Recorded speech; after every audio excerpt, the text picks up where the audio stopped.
A Friday afternoon at the end of August. Carlos, a young repeat offender, is going to a routine appointment with the Zurich Social Services. 8 policemen surround him and arrest him. Carlos, whose real name hasn't been revealed, has been at the centre of a media storm for days, after a Swiss television documentary showed details of his private rehabilitation programme. A nice apartment, a full-time carer, therapists, a personal trainer. The cost? Nearly 30,000 Swiss francs per month. The police say they arrested him to protect him. Local politicians are quick to comment. It's absurd. Now we're locking him up to protect him.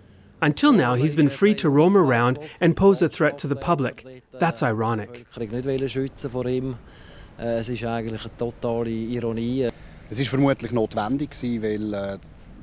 It was probably a necessary move. After his case was publicized by the media, things couldn't simply go on like before. He had to go to jail. Carlos is shown here with his personal trainer, 10-time Thai boxing world champion Shemzi Bechiri, who also has a conviction for assault. The tabloid press were incredulous. Wasn't this going to turn him into a killing machine? After all, he already stabbed and wounded another teenager. People don't listen, however, to Carlos's youth advocate, who says his attitude and self-control have actually improved. The juvenile courts want integration and education, which cannot be achieved only with repression. You need repression. But then there must be something else too, something constructive that prepares people for their future life. In the documentary, Carlos's youth advocate argues that the special arrangements for his treatment were a last resort.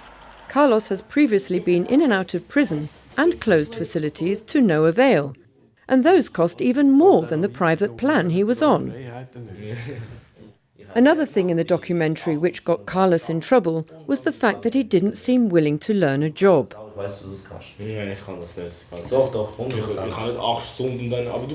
So the documentary on youth advocacy in Zurich, which was meant to show alternative ways to care for difficult youth, has had the effect of pushing the authorities to see if there are other Carloses out there, in other cantons, on private rehab.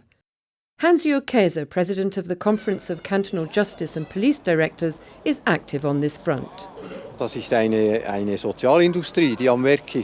In this case, we have a social welfare industry at work.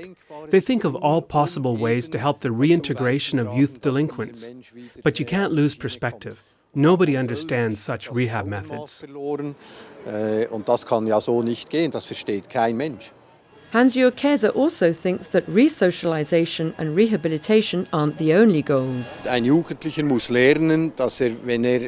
young man must learn that when he commits a crime, he should be punished for it. I also find it basically right that there should be an additional rehabilitation action to get him back on track.